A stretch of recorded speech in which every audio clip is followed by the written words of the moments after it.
24 گھنٹے کی زندگی میں بھائیو جھوٹ خاص طور پر زندگی سے ہم نکال دیں، جھوٹ نہ بولیں اور ایک کسی کو دھوکہ نہ دیں۔ میرے نبی نے فرمایا میرا امتی ہر گناہ کر سکتا، دو نہیں کر سکتا، ایک جھوٹ کبھی نہیں بولے گا، ایک دھوکہ کبھی نہیں دے گا۔ تو ہم جھوٹ نہ بولیں، دھوکہ نہ دیں، ظلم نہ کریں، زیادتی نہ کریں۔ ظلم و زیادتی سے اللہ کا غضب حرکت میں آ جاتا ہے۔ میرے نبی نے فرمایا من آذا ذمیا فقد آذانی، جس نے کسی غیر مسلم کو بھی دکھ پہنچایا تو اس نے مجھے دکھ پہنچایا۔ جس نے کسی غیر مسلم کو دکھ پہنچایا اس نے مجھے دکھ پہنچایا۔ میرے نبی نے تو اپنے ساتھ رہنے غیر مسلموں کے ساتھ اتنی رحمت للعالمین کا ثبوت دیا۔ ہم ان کے برتن بھی الگ کرتے، وہ برتن کو ہاتھ لگانے میں کہ دھو، برتن دھو کے لاؤ، اتنی نفرت کا اظہار۔ بھائیو محبت سے رہیں، اپنے کاروبار میں ہو سچ بولو، صحیح تولو، وعدہ خلافی نہ کرو، وعدے سے پھرو مت، کسی کو دھوکہ نہ دو، کسی کو فراڈ نہ کرو۔ بازار کا دین سچائی ہے، صحیح تولنا ہے اور دھوکہ نہ دینا ہے۔ گھر کا دین ماں باپ زندہ ہیں، ان کے پیر دھو لو، ان کی دعائیں لے لو۔ گھر والے ہو اپنی بیوی سے حسن سلوک کرو، گالی دینا، تانے دینا، طنز بولیاں، اپنے گھروں کو آگ نہ لگاؤ۔ ہمارا جوائنٹ فیملی سسٹم ہے، ماں باپ کو اپنا مقام دو، بیوی کو اپنا مقام دو۔ ہمارا سسرالی معاشرہ ظالم ہے، درد سے کہہ رہا ہوں ظالم ہے، ہمارا سسرالی معاشرہ ظالم ہے، چاہے دیندار کہلاتے ہوں، چاہے دنیا دار کہلاتے ہوں، چاہے پڑھے لکھے کہلاتے ہوں، چاہے ان پڑھ کہلاتے ہوں، ظلم ہے۔ میں کہاں سے اس کی تعویل کروں؟ اگر ماں باپ کی طرف سے زیادتی ہے اپنی بیوی کو بچاؤ، اور کہیں بیویاں ایسی زوردار ہیں کہ وہ گھر کو آگ لگانے پر آئی ہوتی ہیں، اگر بیوی زیادتی کرے تو ماں باپ کو بچاؤ۔ یہ تمہارا کام بیچ میں ایک پل بننا ہے، دونوں رشتوں کو جوڑنا ہے۔ جس طرف بہنوں کی طرف سے زیادتی ہے بیوی کو بچاؤ، بیوی کی طرف سے اپنے دوسرے رشتوں کو بچاؤ۔ ہم اس میں افراط ہوتا یعنی کمی زیادتی کا شکار ہیں۔ کچھ ماں باپ کے پریشر میں بیویوں پر ظلم ڈھا دیتے ہیں، اور کچھ بیویوں کے پریشر میں ماں باپ کو ذلیل کر دیتے ہیں۔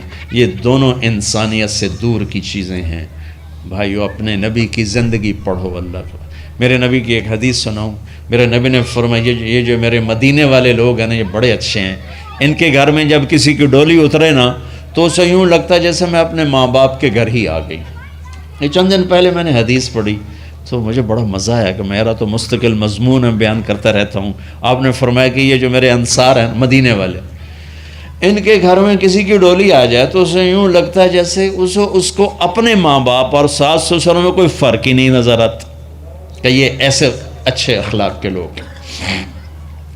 چلو اگر یہ نہیں ہو سکتا تو کم از کم یہ نفرت تو نہ ہو، لگائی بجھائی لڑائی جھگڑے، طلاقوں کی شرح بڑھ چکی ہے صرف زبان کی بدتمیزی پر، صرف زبان کی بدتمیزی پر، صرف زبان کی بدتمیزی پر طلاقوں کی شرح بڑھ چکی۔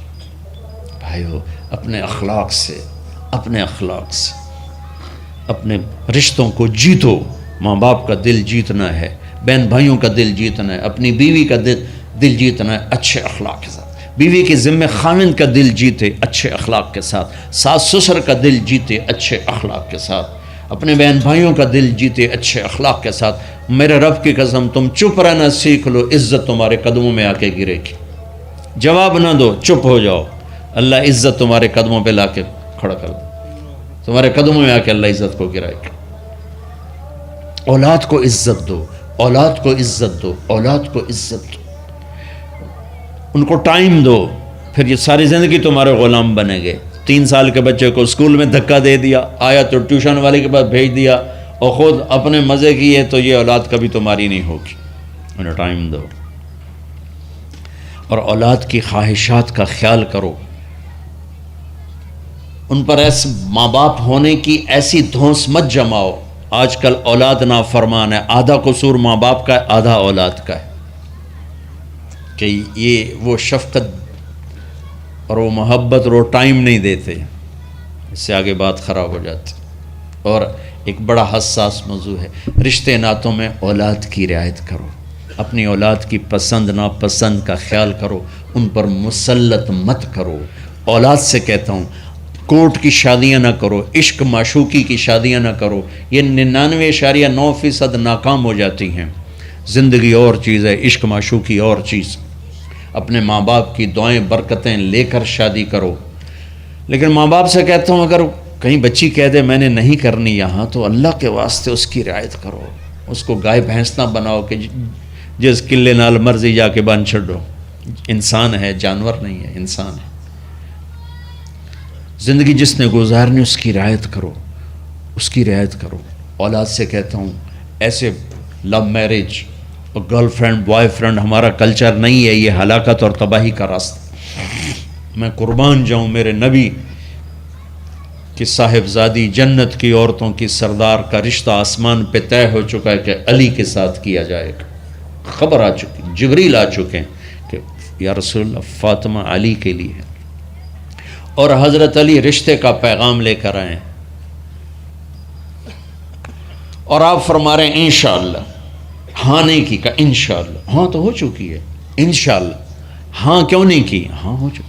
آپ کو سبق سکھانے کے، ہمیں شریعت سکھانے کے۔ گھر تشریف لے گئے، فاطمہ بیٹی علی کا رشتہ آیا ہے، ہاں کر دوں۔ اللہ اکبر۔ جب جبریل آ کے بتا چکے ہیں کہ یہ رشتہ ہو چکا ہے آسمانوں پر، اللہ نے کہہ دیا ہے کہ فاطمہ علی کا کے ہاتھ میں دی جائے گی، پھر یہ کیوں پوچھ رہے ہیں بیٹی علی کا رشتہ آیا ہے، ہاں کر دوں؟ ہمیں سکھانے کی کہ کتنی بچیاں سسک کے زندگی گزار دیتی ہیں، ماں پیو زبردستی کر دیتے، کتنے بچے سسک کے زندگی گزار دیتے ہیں کہ ماں باپ زبردستی کر دیتے۔ بھائیو اللہ کے واسطے شریعت پڑھو، دین پڑھو، نبی کی زندگی پڑھو۔ حضرت فاطمہ رضی اللہ تعالیٰ عنہ کا انکار کرنا تھا، کیا خیر آج کل کی شریف بچی بیچاری چپ کر کے کہتی ٹھیک ہے جی میں ماں پیو دی مرضی۔ تو فاطمہ جیسی ہستی کوئی تصور کر سکتا ہے؟ کہیں گی نہیں، وہاں سے اقرار ہی تھا، لیکن ہمیں پیغام دینا تھا، سکھانا تھا کہ یا رسول اللہ جیسے آپ بس علی جاؤ لوگوں کو بلاؤ۔ پھر لوگوں کو بلایا، پھر آپ نے نکاح پڑھایا، پھر رخصتی ہوئی، بلا کر آپ نے فاطمہ کا ہاتھ پکڑا اور یوں علی کے ہاتھ میں دے کر کہا علی تمہیں نبی کی بیٹی مبارک ہو۔ اور پھر فرمایا فاطمہ مجھے جو سب سے زیادہ محبوب تھا میں نے تیرا ہاتھ اس کے ہاتھ میں دے دیا۔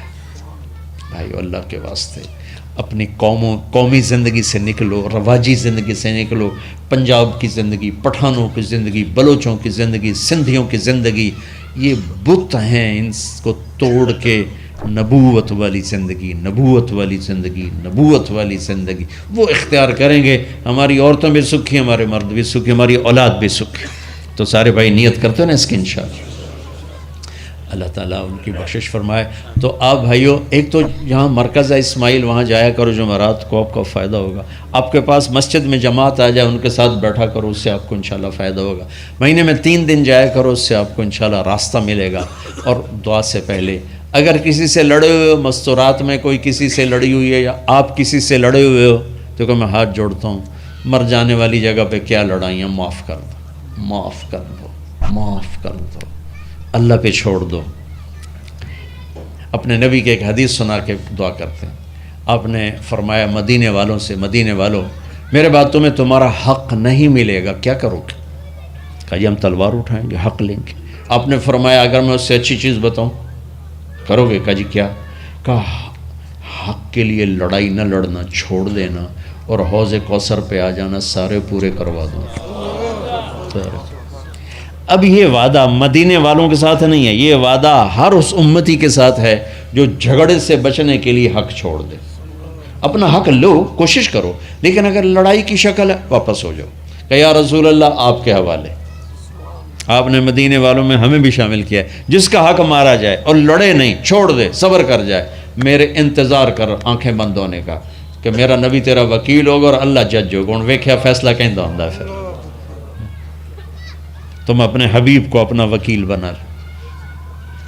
اب معاف کر دو، عورتیں بھی معاف کر دیں، آپ بھی معاف کر دیں، گلے لگو، امت بنو، محبت سے رہو کیا 4 دن کی زندگی میں نفرتوں کی آگ بھڑکانا، محبت کے پھول بکھیر کے چلے جاؤ، کیا ظلمتیں پھیلانا، اپنے حصے کی شمع جلا کے چلے جاؤ۔